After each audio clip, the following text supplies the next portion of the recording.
Hi, welcome to Ray Reels. In these pandemic times, I miss my overseas trips a lot. This video is about a trip I took a few years back when I went to India. During this trip, I visited some ancient temples in the state of Karnataka in India. We started at 6 a.m. from Bangalore in Karnataka, which is a cosmopolitan city, to avoid the peak office hour traffic. Our first destination was Kannambadi, which is about 140 kilometers from Bangalore. This is a large temple belonging to the Hoysala era called the Venugopala Swami Temple. This temple was located in another place until 2000, when a dam was conceived near it in 1909. This submerged, and in 2000 this was relocated to this new place. While the old location is called Kannambadi, the new location is called New Kannambadi. At the time we visited, the road leading to the temple was not well sealed, and the GPS wasn't giving the proper location. When we reached the location, we were unprepared for the beauty and enormity of the temple. It spread out near the waterfront and looked unworldly with its whitish grey granite construction. It is a classic Hoysala architecture. This stone chariot outside the main temple is a fine example of the ancient architect's skills. The main deity is Lord Krishna playing a flute. When we reached the inner sanctum, there were only a few people present. The corridors and the pillars inside were unbelievably beautiful. It was well preserved also. It is hard to believe that this temple was submerged underwater for almost 70 years. This is not to be missed Hoysala temple. Next, we drove to Mosale, a small village where there are twin temples of Hoysala era. The Nageshwara Chennakeshava temple complex is an elegant example of Hoysala architecture of the early 12th century. From Kannambadi, with our Google map and a bit of enquiry with the locals, we reached the temple at midday. It was located at the end of an unsealed road lined with mud huts. There was no one around at the temple except a few stray dogs sleeping in the shade, and occasional garden lizards scurrying, looking for shade under the centuries-old stone cracks. The temples were small but spectacular. There was no sign of daily worship being done in these temples. These temples come under the Archaeological Survey of India. The temple on the south is dedicated to Shiva and is called Nageshwara, and the one on the north is dedicated to Vishnu called Chennakeshava. Here on the top of the temples you can see the Hoysala crest. One of the distinctive features of this Hoysala architecture is that names of some of the deities is mentioned below the carvings. The 11th century was a period of great prosperity in South India. At that time, two major powers were the Chalukya kingdom in Karnataka and Chola kingdom in Tamil Nadu. The Hoysalas emerged at this time as feudatory chiefs in the Chalukya kingdom. And then they became very powerful, and whenever they had a victory, they built temples.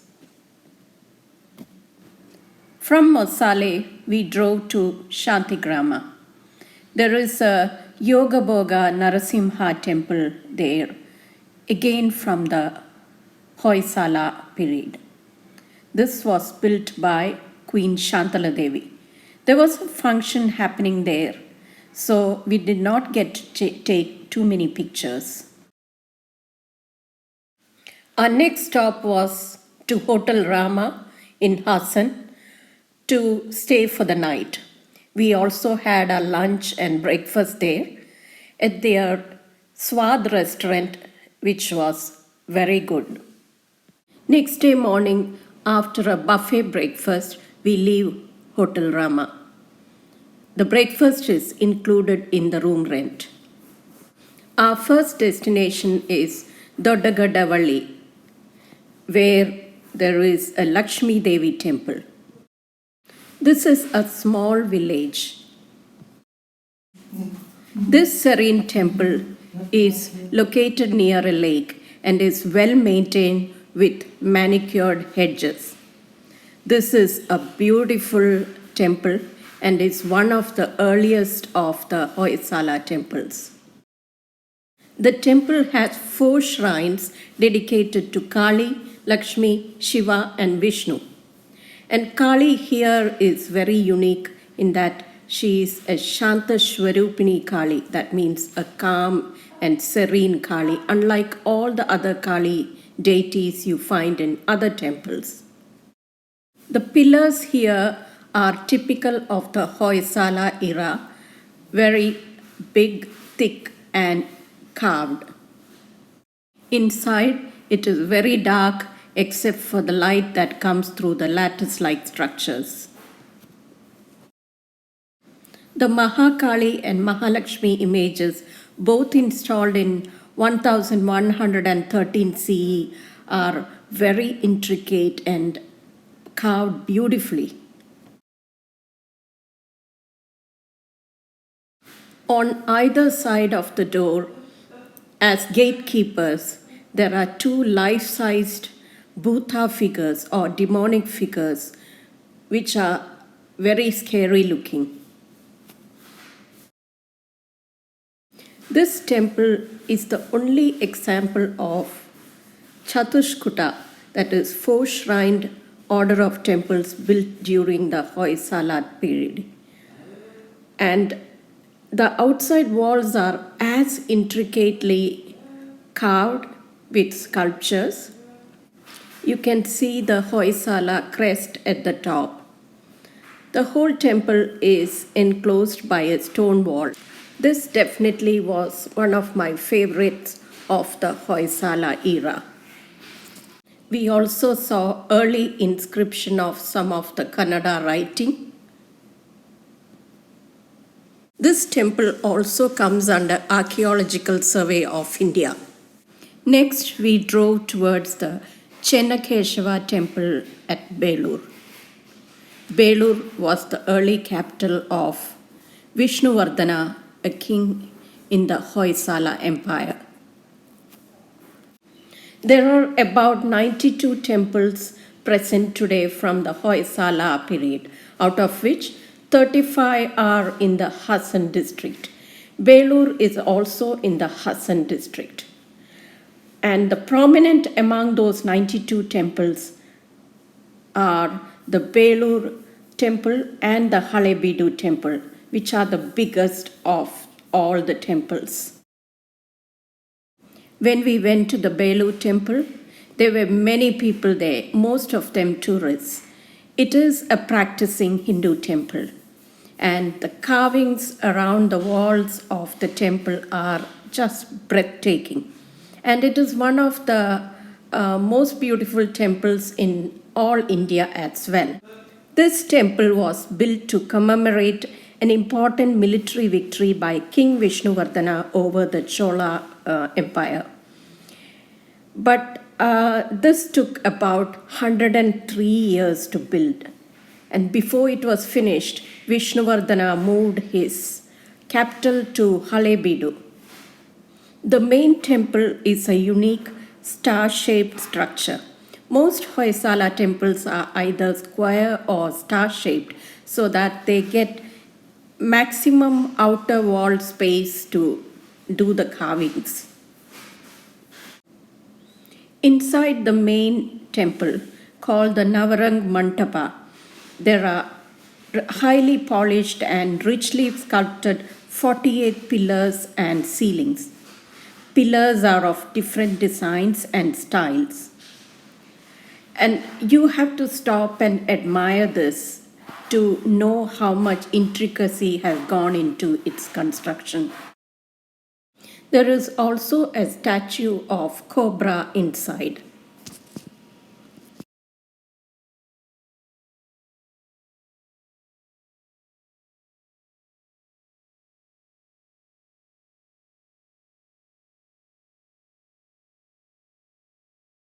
According to a folklore, there was a young man called Sala who saved his guru from a tiger by striking it with a sword.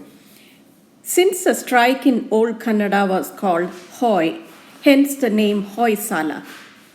And this particular emblem of a man striking a tiger can be seen in many places around the temple. You need at least half a day to truly enjoy this temple. We had to leave after a couple of hours because we had other temples to visit. So we reluctantly left the temple after taking a few final pictures. Our next destination was a place called Belawadi. This temple, though close to Belur and Halebeedu, was not crowded, so it's a bit of an offbeat temple. This temple has Trikuta, which is three-shrine temple, built during the 13th century of Hoysala Empire by King Veeraballala II. The three shrines are dedicated to three avatars of Vishnu. The priest was kind enough to show the deities there and explain the significance and architecture.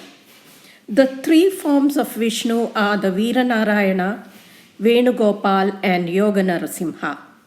At the entrance, there are the usual Hoysala pillars which are intricately carved. The outside of the temple is also a good example of architectural excellence. There was some renovation happening at the time we were visiting. We missed visiting a smaller Udbhava Ganesha temple behind this main temple. Later, while researching, I read that Ganesha idol there emerged on its own and is still growing. Legend is that Kali Yuga will end when the idol is fully grown and stands upright. The highlight for me in this temple was the tall 8-foot image of Lord Krishna playing a flute and also a 7-foot image of Yoga Narasimha in a yoga posture. That was stunning. Next, we drove to our last destination, the Halebeedu or Halebeedu as it's newly known. Hoysaleshwara temple here is unlike most other temples which are Vishnu temples. This temple, like Belur temple, had many visitors and is a popular tourist destination. This temple has a star-shaped structure, a typical characteristic of Hoysala temples. And it has two temples inside. That is the main temple. One is for the king and other is for the queen. Inside it is quite dark with no windows, but the sculptures and the pillars inside are typical of Hoysala Empire and very beautiful. Many tourists were resting inside to escape the outside heat. When you enter this place from the outside heat, you could truly appreciate the architectural excellence involved in creating such cool interiors. There were intricate carvings even on the ceilings, and you had to spend some time to appreciate all of this. You can get guides to explain all this to you, but we preferred not to take a guide.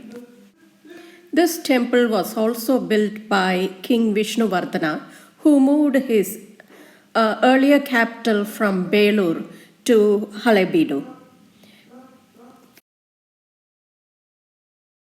This temple was built in the 12th century, but unfortunately, along with many other temples of that era, in the 14th century, this temple was looted by foreign invasion. As we step outside the main shrine, you can see two huge cow statues called the Nandis. They are also beautifully made and intricately carved, but unfortunately damaged by some miscreants. This is the second statue. An interesting thing here was a rare pillar called Garuda Stamba that depicts the history of the bodyguards that lived with the kings in olden days. These bodyguards committed suicide on the death of their master, and this pillar pays homage to a bodyguard named Kuruva Lakshma who killed himself after the death of his master. This event is narrated in detail on the pillar. This temple has about 1,000 figures on the walls which depict scenes of Mahabharata and Ramayana. The outer walls has intricate carvings, and this temple has been described as an outstanding example of Hindu architecture. This temple has been listed as a heritage site by the UNESCO. You have to allocate a few hours to appreciate this huge temple complex. There is a huge statue of a dancing Ganesha at the entrance of the temple. This was the last pit stop of our Hoysala temple's visit. We reluctantly said goodbye to the place. I hope that I'll be able to visit these temples again and maybe include some more temples from this era. Hope you like this video, and if you like it, please consider subscribing, liking, commenting and sharing. Until next time, it's bye from Vanaja.